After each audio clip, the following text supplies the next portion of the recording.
On enchaîne donc pour parler cette fois de la paralysie des activités dans les cours tribunaux avec des organisations de défense des droits de l'homme qui s'inquiètent notamment de voir des prisonniers, des détenus rester en prison plus longtemps que prévu. C'est vrai que ce n'est pas une situation souhaitable, Basseko.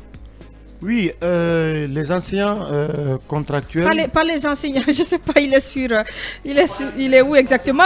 Oh, là, on parle des magistrats, réveillez-vous, je ne comprends pas. Oui, effectivement, on a vu à travers cette photographie qui a été faite par nos équipes de reporters déployées ici à Conakry et à l'intérieur du pays.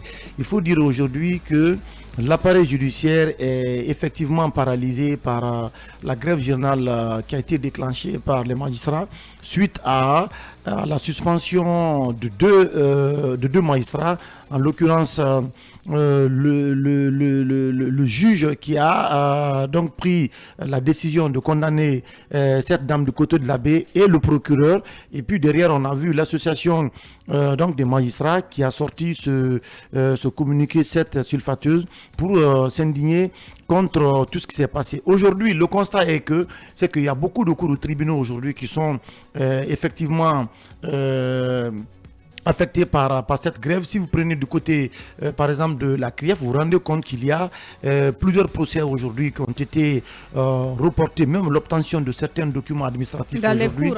Les citoyens se plaignent parce que ce sont les magistrats qui ont décidé d'être solidaires à cette grève, qui ont décidé donc de boycotter tout ça. C'est une situation assez difficile, assez complexe aujourd'hui pour les citoyens, et c'est important que le ministre de la Justice, puisque la solution viendra de lui, accepte l'ouverture d'un couloir de dialogue avec l'association des magistrats pour trouver une solution à cette crise qui est en train de paralyser aujourd'hui le secteur judiciaire. On en parle. Parce que Bassekou l'a bien planté. Je pense qu'aujourd'hui, il appartient au ministre de la Justice et c'est l'association des magistrats de Guinée.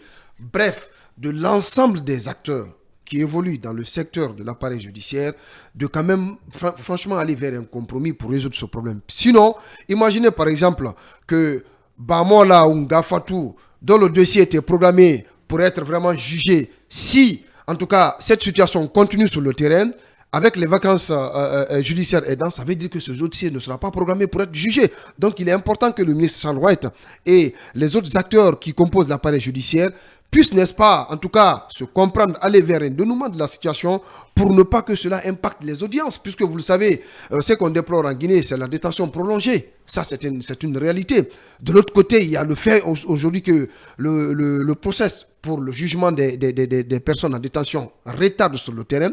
Donc, il est quand même important, franchement, de résoudre ce problème sur place. C'est qu'on l'a écouté. En fait, c'est une situation... on a l'impression qu'on est en train de minimiser, mais il y a quand même d'autres affaires qui se tiennent pendant ces vacances. Mais sincèrement, encore une fois, il faut interpeller le ministre de la Justice. Moi, je l'ai dit plusieurs fois ici. C'est lui qui est l'homme de la situation. De mon point de vue, il lui appartient de trouver les voies et moyens pour trouver une solution à cette crise-là. Je le rappelais la dernière fois ici. Charles Laurette aime les crises. Il aime les bras de fer.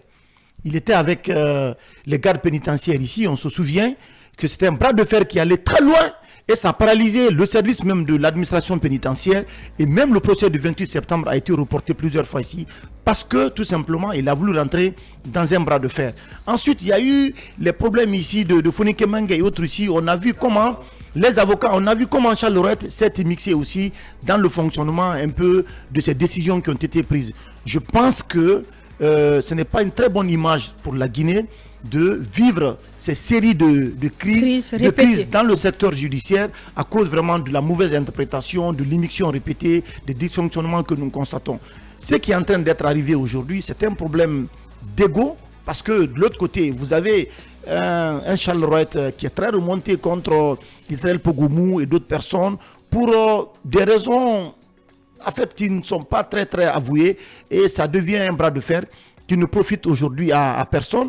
C'est vrai que ce sont les vacances judiciaires, mais il faut mettre cette occasion à profit pour pouvoir régler définitivement ce problème-là. Moi, j'interpelle le Premier ministre chef du gouvernement à essayer de voir quel est le mécanisme de négociation qu'il faut mettre en place entre le ministre Charles Rouet et les magistrats, parce que les lignes se sont radicalisées et ça ne profite pas du tout aux citoyens guinéens. Allez-y Khalil, pour terminer. Je pense que les magistrats sont partis un peu trop loin.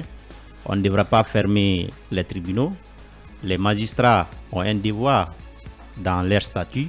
Ce devoir, bien sûr, c'est de rendre la justice aux justiciables. Donc, il ne leur est pas d'ailleurs permis de partir en grève, sauf que c'est la première fois que nous constatons cela dans notre pays. Et je pense que déjà, ils donnent toute la force au ministre de la Justice, qui peut non seulement les suspendre, mais aussi les révoquer.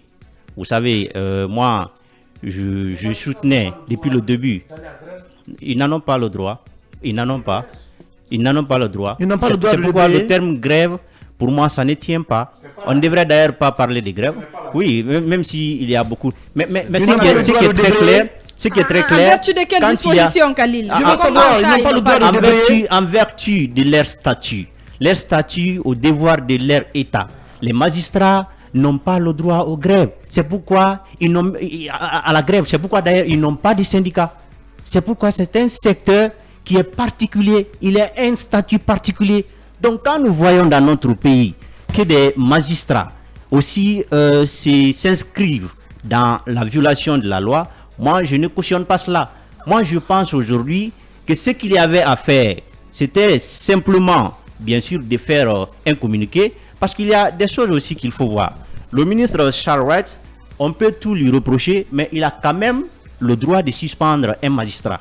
Il a ses droits. Maintenant, si le magistrat est suspendu, qu'est-ce qui est à faire? C'est de saisir le Conseil supérieur de la magistrature afin de se prononcer sur la question, à savoir est-ce que les reproches faits aux magistrats suspendus de leurs fonctions sont fondés ou pas. Si ce n'est pas le cas, le Conseil supérieur de la magistrature va bien sûr se répondre. Je déplore que souvent ces décisions-là ne soient pas appliquées, mais il faut qu'on reste dans la légalité. Il faut que chacun soit responsable de ses actes, que chacun prenne ses responsabilités. Est-ce que la loi permet au ministre de publier la suspension des magistrats? C'est pourquoi je dis... Depuis qu'il est en fonction, il vient ça toujours... Vous voulez que les magistrats se laissent faire? Je ne défends pas en fait le ministre. Oui, non, quand il y a l'égalité. Mais que chacun à un moment donné. Khalil, répondez à la question. Vous défendez la légalité dans ce sens. C'est illégal, on l'a dénoncé. Oui, mais il ne sait pas ça et les magistrats ont débrayé à cause de ça. Et ce n'est pas parce que le ministre de la Justice est en train de violer la loi et qu'on est en train de dénoncer cela et que les magistrats sur qui on compte aussi violent cette loi. Les magistrats ne devraient pas du tout cesser définitivement et totalement les tribunaux. Ça ne devrait pas subvenir. Regardez aujourd'hui des citoyens qui en souffrent. Je lisais hier un article sur le site Calais News où vous partez pour obtenir des documents administratifs qui dépendent de ces tribunaux. Vous ne pouvez pas les avoir parce que les tribunaux sont fermés. Dans quel pays on peut se permettre de le faire? Nulle part dans le monde. D'ailleurs en France, c'est clairement défini que les magistrats ne vont pas en grève. Quand vous partez en grève, ça peut vous valoir la révocation. C'est pourquoi il n'y a pas de syndicat. Parce que la grève doit être organisée. Si nous disons par exemple que c'est une grève, quel est le préavis qui a été donné? Quel est le préavis Donc c'est désorganisé. Il faut qu'on soit responsable dans notre pays. Les magistrats, ce sont des hommes d'exemple. Ce sont des hommes dignes qui doivent être respectés. Parce que quand vous parlez de magistrature, la magistrature, elle est sacrée. Et pour ces statuts, Khalil, pour autant, ça ne veut pas dire qu'on va laisser Charles faire ce qu'il veut. Non, je n'ai pas dit cela. Je dis d'agir dans la légalité. Les magistrats, je les soutiens dans leur combat. Mais on pouvait faire des déclarations, des communiqués, comme cela a été toujours fait. Mais dire qu'on va fermer les tribunaux, on sort carrément du cadre légal. Et moi, je pense que cela ne devrait pas être. Khalil, comme on l'aime, il défend la légalité dans ce studio. Respectez son avis. Respectez son avis, s'il vous plaît. Je voulais juste placer que je suis content de constater que la démocratie guinéenne se porte bien. Tout ce qui est sacré est désacralisé ici. Tout ce qui est mystifié est démystifié dans ce pays. Le micro, vous ne parlez pas. C'est parce que simplement, mais voilà, c'est pas moi, je sais pas trop. Je pense que les conséquences sont énormes parce qu'il y a des citoyens guinéens aujourd'hui qui sont en prison, qui devaient être jugés, qui ne sont pas jugés. Il y a des gens qui doivent obtenir des documents légaux qui ne peuvent pas les avoir. Et je pense que le coaching a été raté depuis au début. Vous savez, quand l'équipe là venait d'être en place, la gente, il y a eu des magistrats qui ont fait leur propre mea culpa. On devait saisir cette opportunité pour essayer d'assainir ce secteur, ce milieu-là est pourri, ce milieu-là a un sérieux problème. Charles Wright veut assainir, mais s'il prend mal, la méthode qu'il utilise n'est pas la bonne méthode.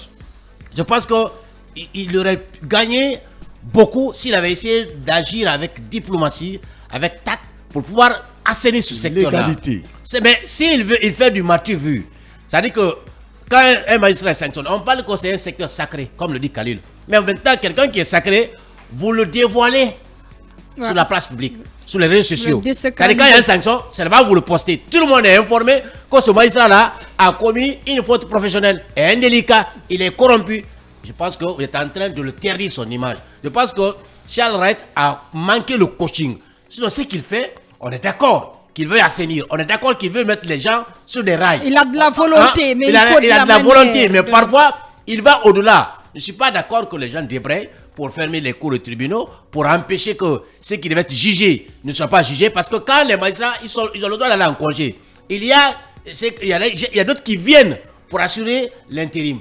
Pour au moins assurer le service minimum. Mais vous fermez tout et finalement, les citoyens sont en prison, ils ne seront pas jugés. Les gens devaient être présentés devant des magistrats, ça ne se l'est pas fait. Les gens doivent avoir des documents légaux, ils ne peuvent pas les avoir. Je pense que, comme l'a dit, si la loi les interdit à aller en grève, à débrayer à ce niveau-là, il revient à l'autorité de tutelle de prendre toutes les mesures qu'il faille prendre. Mais il faudrait aussi dire à cette autorité-là de savoir raison garder. Parce que parfois, Charles, qui aime ce rapport de force, je ne sais pas si c'est son sport favori, mais j'ai l'impression qu'il a eu mal à faire avec pratiquement toutes les entités qu'il gère. Voilà, je pense qu'aujourd'hui, il va falloir qu'il mette assez de quinte d'eau dans son vin. Mais je pense que qu'il prenne de la hauteur. Qu'il prenne de la hauteur, qu'il ne puisse pas répondre au coup par coup, qu'il agisse avec sérénité, avec lucidité pour pouvoir trouver solution à ce problème. Parce qu'aujourd'hui, les conséquences sont énormes pour nos concitoyens qui sont aujourd'hui entre les 4 murs de la prison. Allez-y, Lincoln. J'aime bien Khalil qui aime rappeler la loi, la légalité, mais qui parfois n'est pas avec la légalité. Comment ça? Je vais être clair avec vous. Si les magistrats ne peuvent pas rendre justice en toute liberté, en toute indépendance, vous appelez ça justice? Tu rends justice, tu rends une décision, on t'interpelle. Ces magistrats sont respectés. Quand il a dit que des magistrats doivent être respectés, oui, un magistrat qui doit être respecté, vous le suspendez sur les réseaux sociaux. La loi a interdit à ce qu'on publie la sanction des magistrats. Depuis que le ministre de la Justice est en place, toutes les décisions sanctionnant des magistrats sont sur les réseaux sociaux. Sur sa page, direct. Mais l'association des magistrats de Guinée a réagi.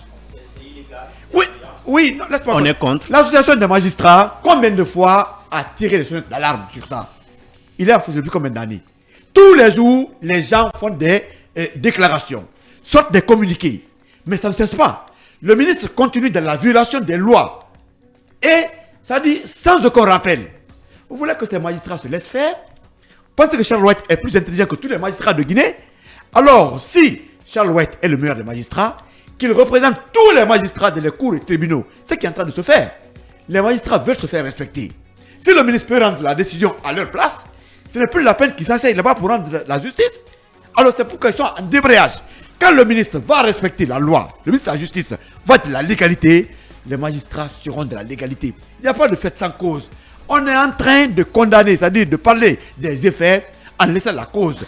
Qu'est-ce qui a poussé les magistrats à débrayer? Depuis combien de temps ils sont en train d'interpeller? Ils vont se faire, ils parlent, ils sortent des communiqués, ils ne sont pas respectés. Vous voulez qu'ils s'asseyent pour qu'un homme les marche dessus? Ce n'est pas Charles Wright qui a enseigné le droit à ces magistrats. Parmi eux, il y a ces enseignants. De tout ce qu'on a connu dans ce pays, si les magistrats ne luttent pas pour leur indépendance, leur respect, c'est le moment parce qu'on est en train de les piétiner. Désormais, ces magistrats doivent s'asseoir pour qu'on vienne leur donner, les dicter des décisions à rendre. On suspend un procureur parce qu'il a appliqué une décision de justice. C'est normal? Moi, je pense que qui est dans la loi, la grève ou le débrayage, si ces magistrats ne peuvent pas travailler correctement, tranquillement et en toute liberté, c'est leur droit d'aller en grève pour leur indépendance. La liberté, ça s'acquiert.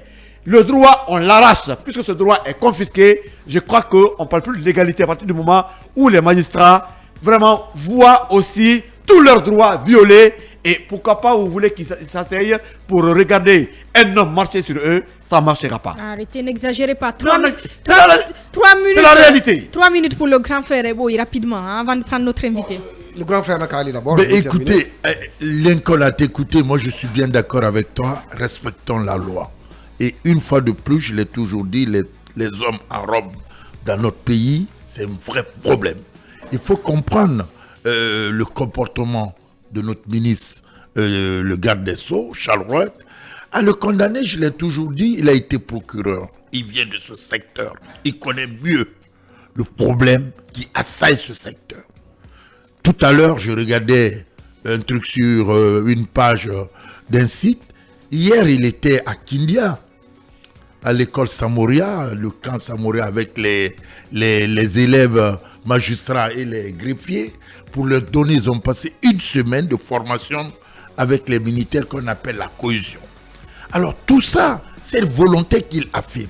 Mais je le dis tantôt, personne n'est au-dessus de la loi. S'il y a des réglementations dans ce corps professionnel qui statue ou qui on a besoin de respecter. Parce que n'est pas qui veut être magistrat. Dans un pays ailleurs, les magistrats, c'est les détenteurs de la loi. C'est eux qui jugent entre les hommes. Qu'aujourd'hui, entre eux, ne peut pas appliquer la loi. Chacun se cache derrière des articles et chacun fait des interprétations à sa faveur. Je dis, il y a un problème, il faut que cela cesse. Parce qu'aujourd'hui, tout le monde les regarde. Que Charles a raison ou pas, que les magistrats ont raison, les yeux de la population, on les regarde. Et cela doit cesser. En une minute. Écoutez, vous l'avez laissé commencer, une minute. La respectabilité de la justice guinéenne dépend en grande partie de ce que les acteurs de cette justice apportent comme, disons, responsabilité quant à l'application de la loi sur le terrain. Aujourd'hui, le ministre Charles Werth, on peut le comprendre qu'il est dans une dynamique d'apporter des réformes au niveau de l'appareil judiciaire, mais il ne peut pas apporter ces réformes seul. Il n'est pas seul acteur à apporter ces réformes. À côté, il y a ces magistrats aussi qui ont leur partition à jouer. Il y a le Conseil supérieur de la magistrature. Je pense que si un magistrat est dans une faute, ou en tout cas est fautif, ou en tout cas est en maille avec la justice, ce Conseil supérieur de la magistrature, le ministre Charles Werth peut saisir ce conseil, discuter de la sanction à imposer à l'encontre de ce magistrat. Mais si les magistrats aussi interpellent le ministre de la Justice, arrêtez de publier certaines décisions judiciaires sur les réseaux sociaux, je crois qu'à son niveau, il doit aussi appliquer cela. Aujourd'hui, malheureusement, on est parti vers ce débrayage des magistrats qui impactent, disons, les citoyens, voilà, ceux qui sont en maille avec la justice. C'est à déplorer, mais je pense encore une fois, si on veut régler ce problème, il est important que chaque acteur, parce que vous savez, la justice c'est une chaîne, que chaque acteur joue son rôle pour que la justice guinéenne puisse fonctionner et rassurer les justiciables. Malheureusement, on ne va pas pouvoir parler donc du Niger. On va aller avec cette élection à la tête du bureau des ressortissants de Tougué.